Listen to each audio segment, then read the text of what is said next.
하겠습니다. 하나님 말씀은 신약성경 히브리서 10장 36절에서 39절 말씀입니다. 제가 가지고 있는 성경은 신약성경 363페이지 히브리서 10장 36절로 39절 말씀까지 그렇게 길지 않는 말씀이니까요. 우리 함께 합독하기를 원합니다. 우리 36절부터 같이 읽겠습니다. 너희에게 인내가 필요하건 너희가 하나님의 뜻을 행하기 위해 약속하신 것을 받기 위함이라. 잠시 잠깐 후면 오시리가 오시리니 지체하지 아니하시리라. 나의 의인을 믿음으로 말미암아 살리라. 또한 뒤로 물러가면 내 마음이 그를 기뻐하지 아니하리라 하시느니라. 우리는 뒤로 물러가 멸망하자 하며 오직 영혼을 구원하는 이르는 믿음을 가진 자니라. 아멘. 예, 오늘 읽은 말씀을 중심으로 하며 집중과 인내라는 제목으로 주의 말씀을 나누겠습니다. 어느 지역에 새 목사님이 그 교회에 어느 지역 교회에 새 목사님이 부임을 하셨습니다.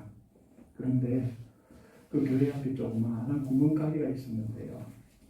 그 조그마한 구멍가게는 이 교회의 역사도 훨씬 더 오래된 구멍가게였습니다.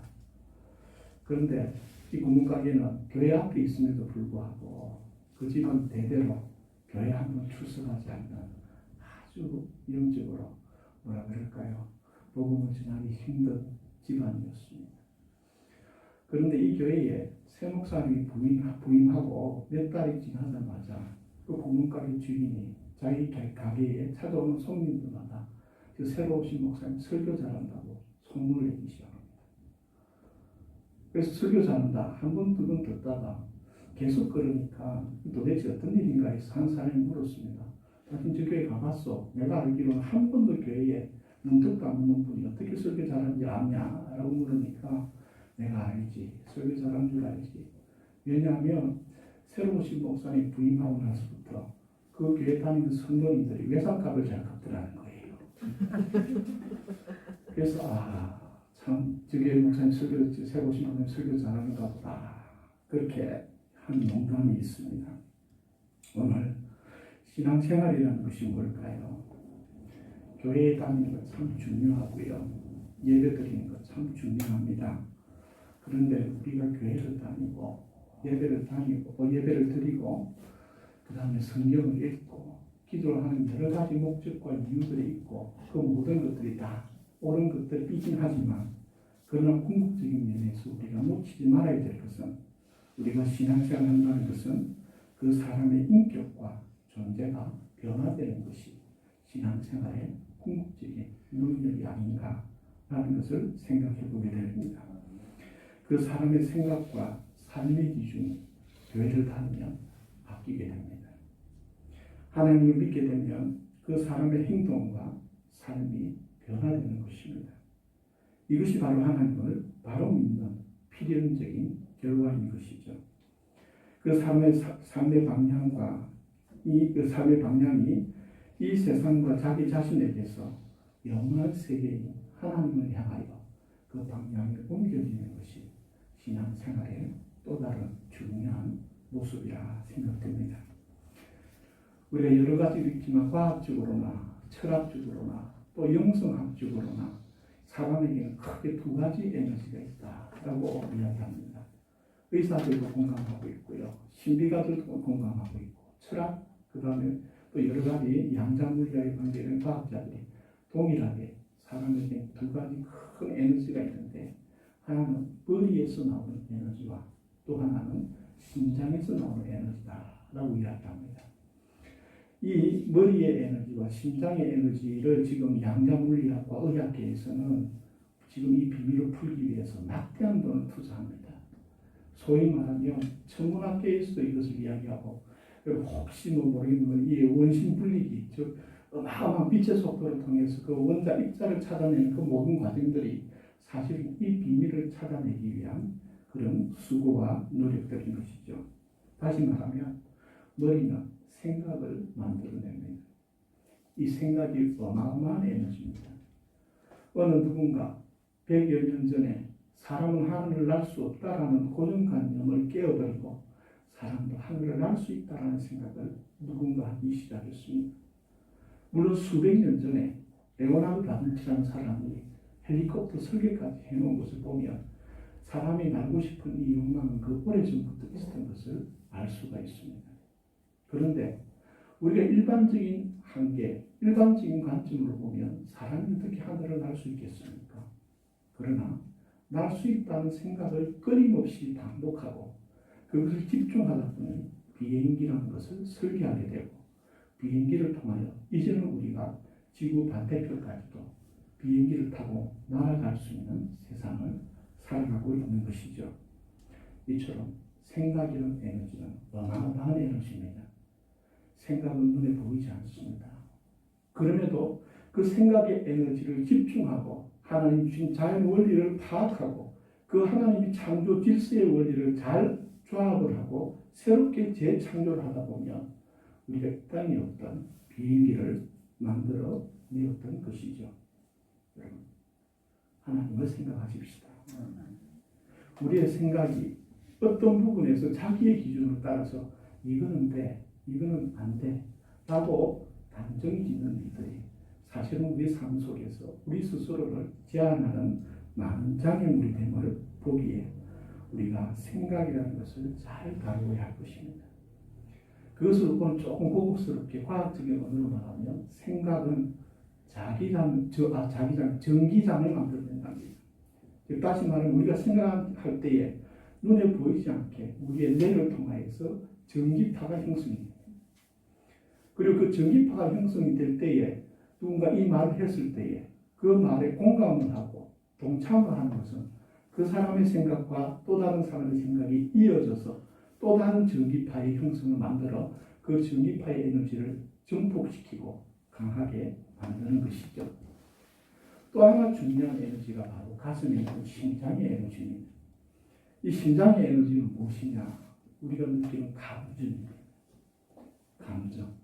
이 감정, 우리가 어떤 것을 보게 되면 좋다, 아름답다, 기쁘다, 슬프다, 고통스럽다.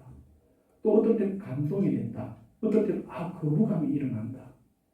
이런 모든 이 심장이 이 에너지를 만드는데 이 에너지도 사실은 외부에서 그 감정, 외부에서 슬픈 감정을 유발시킨 게 아니라 내가 그것을 보면서 내가 그 감정을 만들어내는 것이에요. 한 사람 꽃을 보고도 예쁘다라고 이야기하지만 이미 그 마음속에 우울함이나 슬픈 일을 겪은 사람은 그 꽃을 보고 아름답다가 아니라 슬프다라고 만들어내는 것이 바로 심장의 에너지인 것이죠. 여러분, 우리의 감정을 잘 선택하셔야 합니다. 우리가 만들어내는 이 감정은 누가 준 감정이 아니라 내가 만든 감정인 것이죠. 그런데 오늘 이 시대를 살아가면서 코로나 블루라는 단어를 사용하고 이제 코로나 블루는 이 코로나 때문에 우울을 이야기하는 것이죠. 지금은 이제 코로나 레드라는 단어를 사용합니다. 코로나 레드는 뭐냐? 이게 오랫동안 지속되다 보니까 이제 스트레스가 쌓여가지고 조금만 탁 건드려도 폭발하는 분노를 레드라고 표현합니다. 그러나 곰곰이 생각해 보십시다. 코로나 때문에 그동안에 편안하게 할 수 있었던 것 못하게 되고 바깥에 나갈 수 있었던 것 못 나가게 되고 또 어떤 활동들을 하고 싶었지만 제한을 받게 되고 심지어는 오늘 제가 설교를 하고 있지만 마스크를 쓰고 해야 되는 이 불편함을 느낄 때에 진짜 이 코로나 화가 날 수도 있습니다.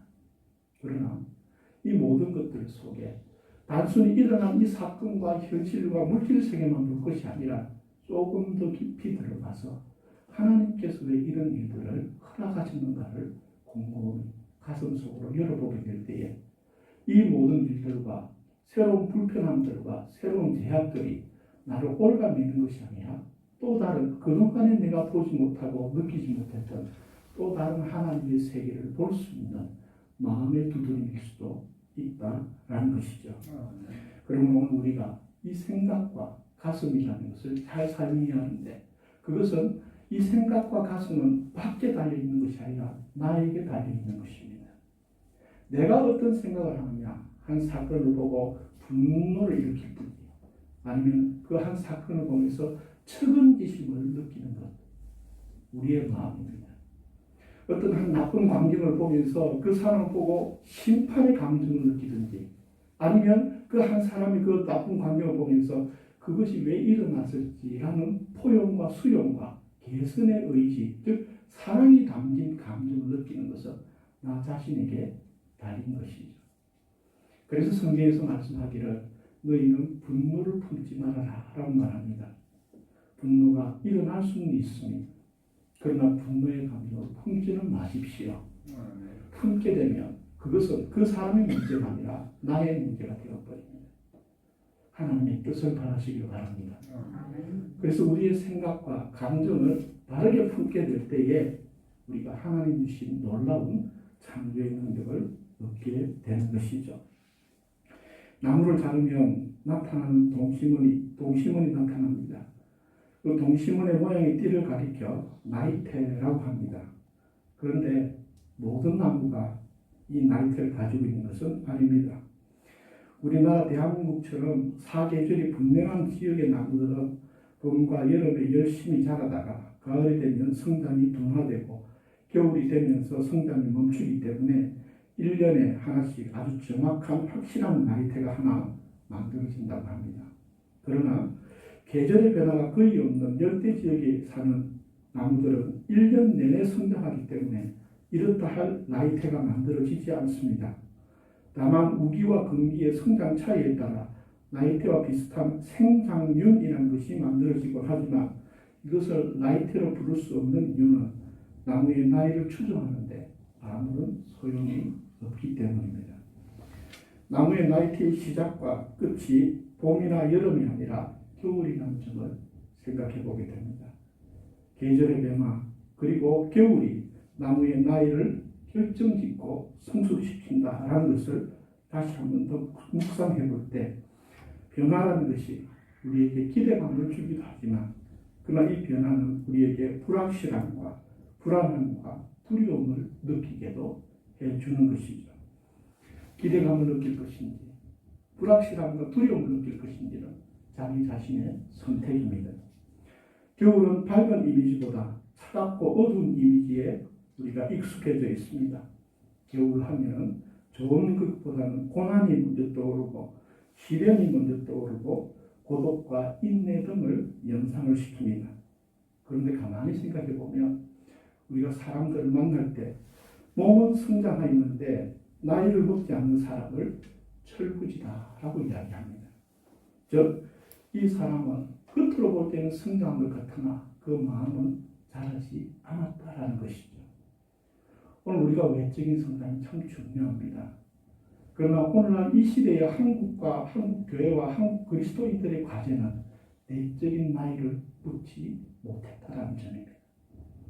이 점을 우리가 순순히 인정하고 지금 우리가 외적인 성장을 도외시하지 않은 것은 아니지만 그러나 우리가 지금 이 순간 먼저 더욱더 힘써야 될 것은 우리의 내면 영적인 나이를 먹어가는 일에 힘써야 할 시기임을 부인할 수 없는 것이죠.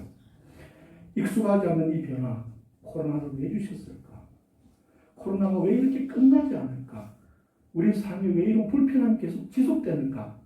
이 코로나의 종식도 중요하지만 내 삶의 불편함을 해결하는 것도 중요하지만 그러나 이것을 통해서 우리가 보이지 않는 우리의 내면과 우리의 인격과 우리의 생각과 우리의 정서가 성장해야 될 하나님의 메시지 그 음성을 듣는 것도 중요하다라는 것이죠. 불편하고 힘든 것, 거추장스러운 것 그렇습니다. 그러나 이것을 불평만 하지 말고 이 겨울이라는 것을 그냥 하나님이 주신 계절로서 감사히 받아들이게 될 때에 그 추위와 시련은 우리의 성장을 위한 중요한 영양분이 된다라는 것이죠. 어느 피아노 제작 장인이 자신이 만든 피아노에 정성스럽게 이렇게 글을 새겨 넣었습니다. 나는 한때 평범한 한 그루 나무였다. 살아서는 침묵했으나 죽어서 소리를 낸다. 좋은 연주자를 만나면 그 소리가 아름답다. 우리가 소위 말하는 나무로 만든 악기를 목관 악기라고 그러는데 나무로, 악기 장인들은 나무를 굉장히 소중히 여기고 나무의 그 재질과 또 그 나무의 품종과 이런 것들을 굉장히 중요시 여기지요. 그 이유는 무엇이냐? 바로 일반 금속이나 다른 것으로 플라스틱이나 이런 것으로 만든 악기와는 다르게 나무는 나이를 먹으면서 그 소리의 품격이 달라지기 때문입니다. 그래서 이 나무의 악기의 울림은 나무의 사후 세계를 드러낸다라고 악기 제작공들은 이야기를 합니다.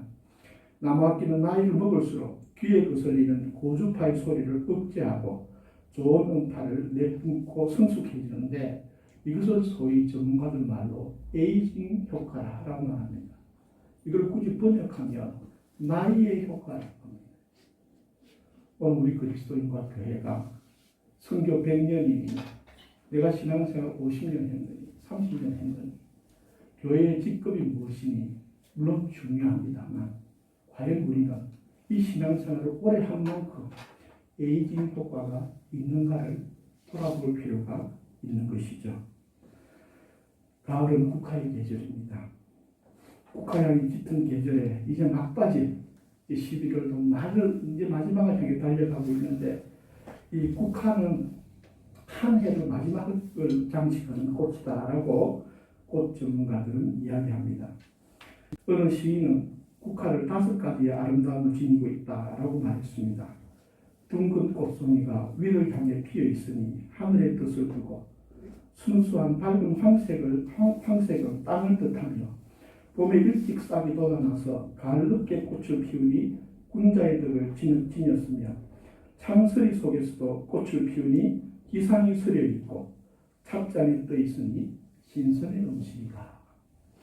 참 문학적인 표현입니다. 사실 우리가 사군자 하면 매화, 난초, 대나무, 국화 이렇게 불려지는데 국화는 여러 꽃과 다르게 참 이슬, 서리를 맞으면서도 꿋꿋하게 꽃을 피워내는 고결한 모습에서 옛 선인들은 군자의 모습을 보았는지도 모릅니다.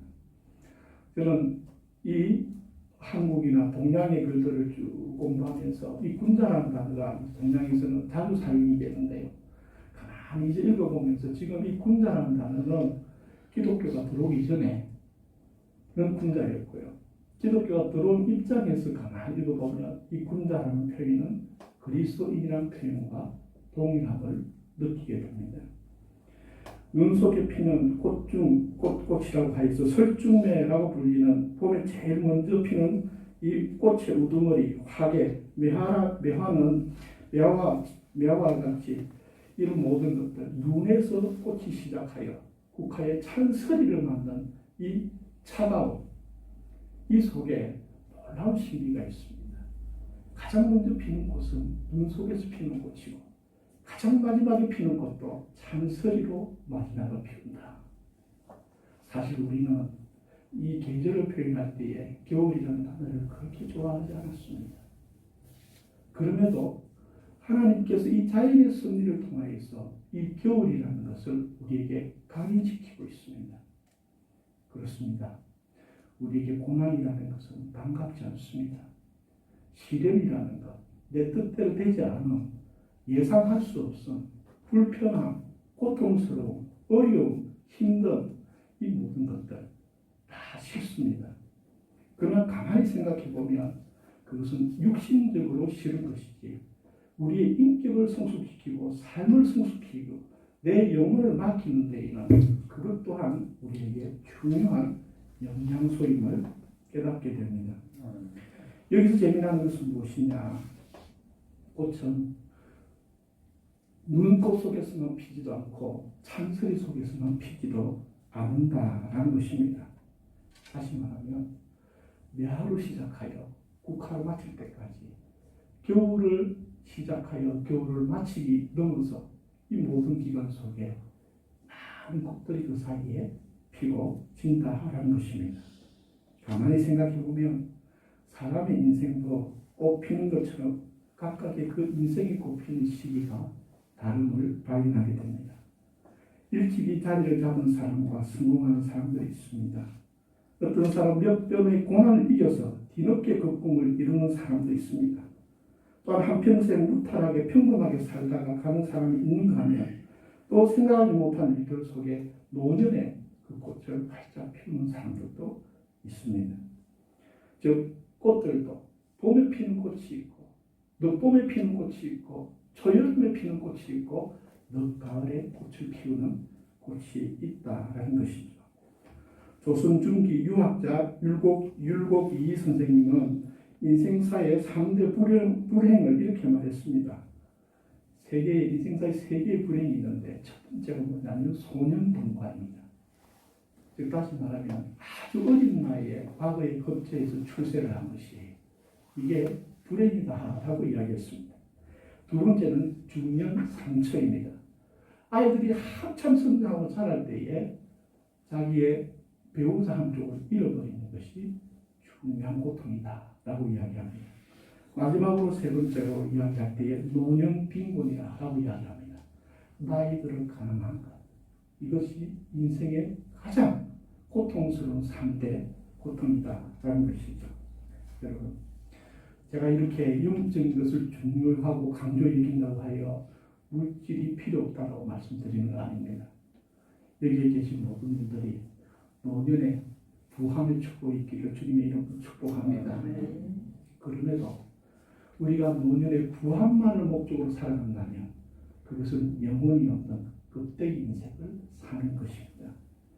너무 철없는 나이의 성공과 한참 아이들이 성장하는 가운데 중년 배우자의 죽음과 그리고 노년의 빈곤은 꼭 피해야 합니다. 그럼에도 어떤 사람은 힘든 삶을 살아가며 늦어지는 인생의 개화 시기를 탓하는 사람이 있습니다. 내 인생은 왜 이래? 하는 것마다 왜 이래? 과연 하나님 나를 살아계신가? 나에게 왜 이런 시련을, 왜 나한테 이런 일들이 벌어지는가? 라는 그러한 태도로 살아가는 사람이 있습니다. 여러분, 외부의 것을 원망하지 마십시오. 밖에 일어난 사건들에 대해서 불평하지 마십시오. 그 모든 것들 하나님이 나에게 필요해서 주신 것임을 기억하십시오. 그리고 그 모든 것이 하나님의 은혜임을 순순히 받아들이고 그것을 품고 주님 앞으로 나아가십시오. 그리고 주님이 주신 이것이 주님의 귀한 복의 씨앗임을 믿고 주님과 함께 그 삶을 꽃 피워가기 위해 한 걸음 한 걸음 나아가시길 바랍니다. 자신의 인생의 꽃이 어떤 계절에 피는 꽃일지도 모르고 무작정 남들처럼 삶을 살아가는 그냥 무작정 열심히만 사는 우리 슬픔에도 빠지지 마십시오. 각각의 꽃들이 자기의 피는 계절이 있듯이 하나님께서 우리에게 인생이라는 걸 주셨을 때에 내가 피워야 할 꽃 피워야 될 시기가 정해져 있음을 기억하십시오. 한번 따라합시다.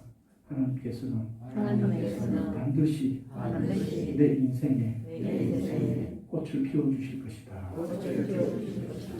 하나님을 신뢰하십시오.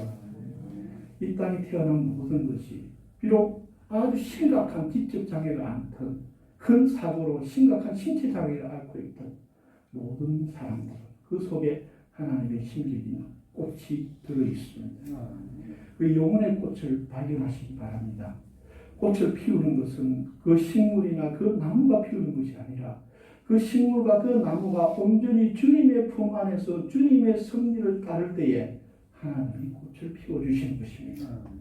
내게 주어진 환경과 삶을 주님 안에서 주님을 바라보면서 인내하시길 바랍니다. 지금 당장 저 친구는 꽃이 피웠다라고 비교, 질투, 시기할 것도 아닙니다. 하나님께서 내게 주신 그 때가 있음을 알고 묵묵히 주님을 바라보고 믿음으로 인내하는 것이 오늘 히브리서의 믿음의 교훈인 것입니다. 물론 꽃이 필 때에 식물학자들이 이야기하기를 꽃도 필 때에는 그 나무가 아프다라고 이야기를 합니다. 그러나 꽃이 필 때에 아프다고 하여 꽃을 피우지 않겠습니까? 나무가 꽃을 피우려면 많은 고통을 느껴야 된다라고 이야기합니다.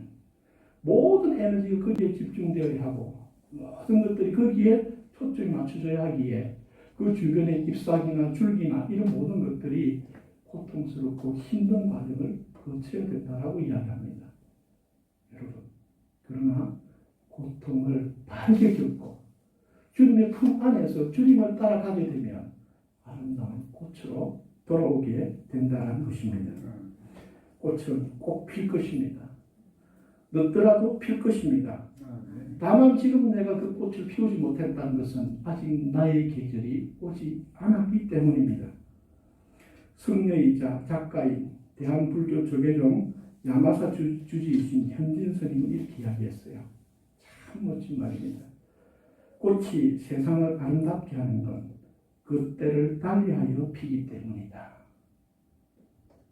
참 깨달음 있는 말이에요. 꽃이 세상을 아름답게 하는 것은 5월달에만 딱 꽃이 피고 6월달에만 딱 꽃이 피는 게 아니라 각각의 그 꽃 피는 시기가 다 다르기 때문에 꽃이 세상을 아름답게 한다는 것입니다. 여러분, 우리의 시기는 다르고 어떤 사람은 조금 더 일찍 세상을 아름답게 만들었고 나는 아직 거기에 미치지 못하겠다 하여 낙심하지 마십시오.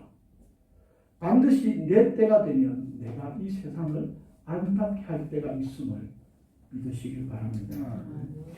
오늘 히브리서 10장 39절 말씀에 이렇게 말합니다. 우리는 뒤로 물러가 멸망할 자가 아니요 오직 영혼을 구원함에 이르는 믿음을 가진 자니라. 믿음을 가진 자가 되길 바랍니다. 우리가 이제 세상에 떠도는 헛된 것에 집중할 것이 아니라 하나님의 이 창조 우주와 질서와 원리, 이 하나님의 질서와 하나님의 승리와 하나님의 다스림에 집중을 하고 또한 우리가 하나님 보이지 않는다고 하여 하나님을 도외시하고 눈에 보이는 것을 따라 자왕우지하는 것이 아니라 하나님의 뜻을 믿음으로 우리의 삶의 자리 속에서 하나님이 하라고 하신 그 말씀을 지켜내므로 믿음으로 하나님의 꽃을 피우시길 바랍니다. 다음 기도.